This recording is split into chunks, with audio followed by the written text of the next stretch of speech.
जब इतनी बड़ी सरकार तुम्हारी है तो फिर क्यों डरते हो?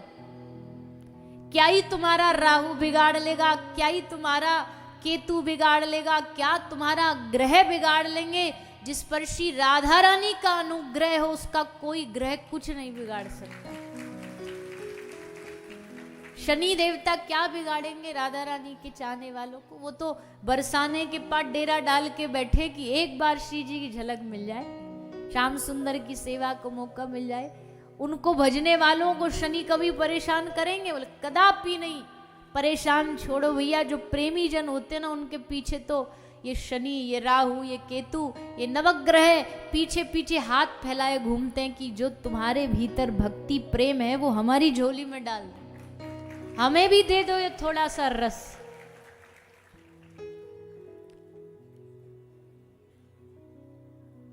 श्री राधा रानी के चाहने वालों को कहीं किसी से दुनिया में डरने की जरूरत नहीं।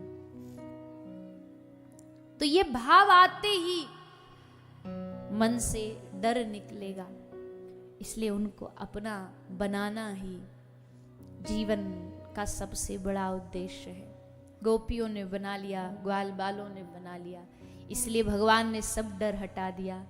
इंद्र ने प्रकोप किया पर ब्रजवासी कहने लाला भैया कन्हैया हमको ना पतो, तेने कही गिरिराज जी की पूजा करो सो हमने कर ली, अब बता अब आगे का?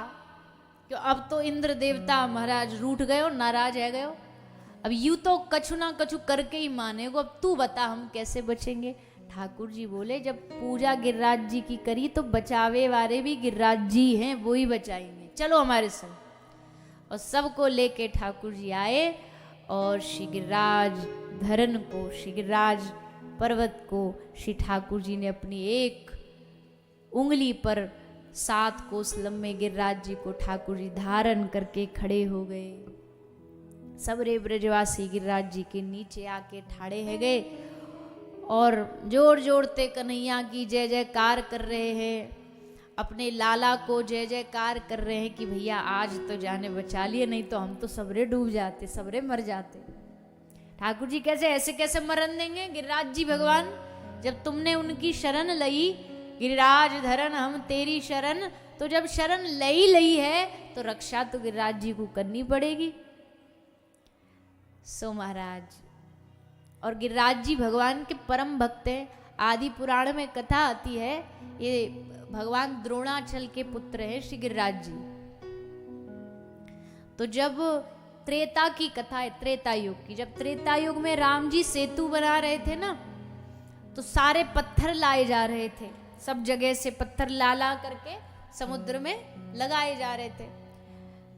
तो ये जो गिरिराज जी इनको हनुमान जी लेकर के आए, हनुमान जी लेकर के आए, लेकर के चल दिए।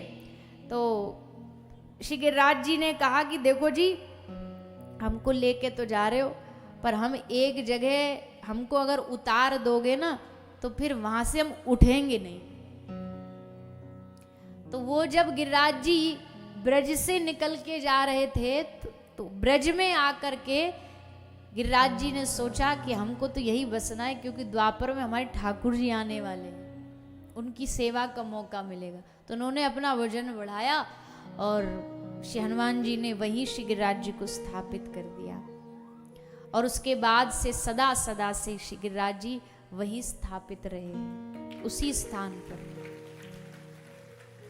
तो भैया श्री गिरिराज महाराज साक्षात हरिवर्य हैं। तो ऐसे श्री गिरिराज भगवान को धारण करके भगवान ने गिरिराज जी की शोभा को बढ़ाया, ब्रजवासियों की रक्षा करी। फिर अब आगे कुछ कुछ कथा सुनाते हुए सुखदेव जी महाराज इंद्र आकर के भगवान से स्तुति करके क्षमा मांगता है। 7 दिन भगवान ने गिरिराज जी धारण किए। और फिर कथा आती है भगवान के महारास लीला की। महारास जो लीला है ना, ये महारास की लीला के लिए भगवान ने आज योग माया के द्वारा मन बनवाया। भगवान का मन हुआ ऐसा नहीं, भगवान ने सृष्टि बनाई है पर इसे भोगने का कभी भगवान का मन नहीं होता। बनाई भगवान ने पर भोगने का मन नहीं। जैसे वो हलवाई रोज मिठाई बनाता पर वो मिठाई को देख देख करके इतना ऊब जाता कि मिठाई बनाने वाला मिठाई नहीं खाता,